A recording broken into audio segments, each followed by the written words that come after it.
Right off the bat, the I-Team, how could Cincinnati afford to change the uniform of every police officer in the middle of a budget crisis? Chief Investigator Brendan Keefe is here now with the I-Team exclusive. Brendan? Carol, Clyde, to switch from white to blue is costing Cincinnati taxpayers a lot of green.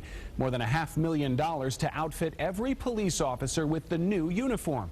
The I-Team uncovered the 210-year-old department found itself in such a rush to change out its traditional white uniform, the city didn't look around for the best deal.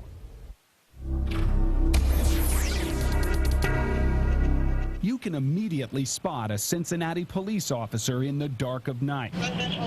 The signature white uniform has signaled to citizens and suspects the police are on their way.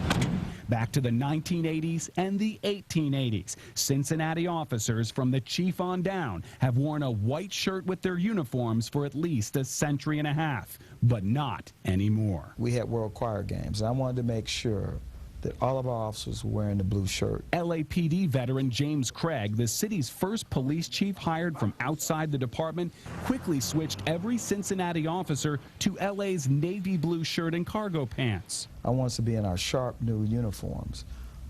Roy Taylor's made that happen. I believe they looked really sharp, and I think the world thought they looked great. Randy Loftspring owns Roy Taylor's, the exclusive outfitter of Cincinnati officers for the last 4 decades.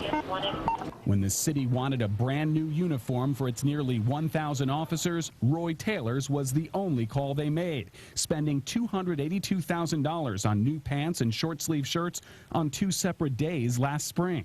The new uniform costs more than the old one. The old short-sleeve white shirts cost $29.50. The new blue short-sleeve shirts cost $39.90. To give each police officer 4 new short-sleeve shirts times 1,000 officers will cost city taxpayers an extra $41,600 this year.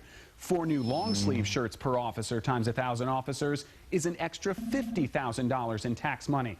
The pants, they'll cost an extra $32,000 this year.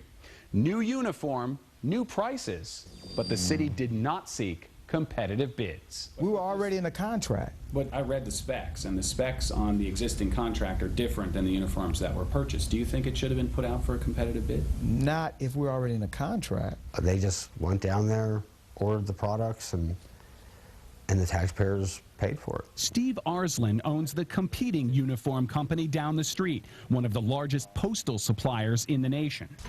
Until recently, Cincinnati officers weren't allowed to shop at Arslan, even with their own paychecks. There was talk early on that, well, they can only go to Roy's. Not if they're spending their own money. The chief overruled his own staff, allowing individual officers to buy approved uniforms elsewhere for the first time. And some have been voting with their wallets at Arslan, saving a couple of bucks on each long-sleeve shirt out of their own pockets. But the city's money stays with Roy Taylor's. Steve Arslan wasn't given a chance to bid on the new uniform. The products are definitely different. It should have gone out for rebid. I gave them a fantastic deal. I take a lot of pride in supporting the local police agency, and I wasn't going to take advantage of them in a situation like this. Indeed, Roy Taylor's has the lowest price we could find on their brand of new uniform shirts. But on at least one item, shots fired, the $128 soft-shell police jacket, the city could have saved money shopping online. We found it elsewhere selling at retail for $88. Yeah, we pay more to probably Roy Taylor's and other places. Probably so. The city is spending more money for the new police uniforms, but the higher grade material will last longer. The white shirts were cotton blend, the blue shirts are wool blend and don't stain as easily. Paradoxically, by spending more, the city could actually save money. One, they're buying a uniform that's probably going to last 3 to 4 times as long, and this is actually a 2-year purchase. They're not buying uniforms in 2013 for these officers. The bottom line is it's one uniform, not a winter and summer. That equates to cost savings. Yet Steve Arslan is left out in the cold. Until the next bid cycle, he's trying to win over the police department, one officer at a time.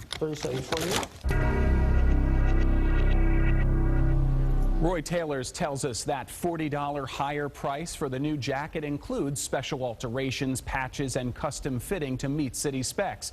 Roy's contract with the police department just expired, but the city has already extended and modified it with those higher prices and new materials while promising to seek competitive bids in the future. This change order was approved back in September, more than 4 months and hundreds of thousands of dollars after the city started buying those new uniforms. Carol? Nice job, Brendan. Thanks.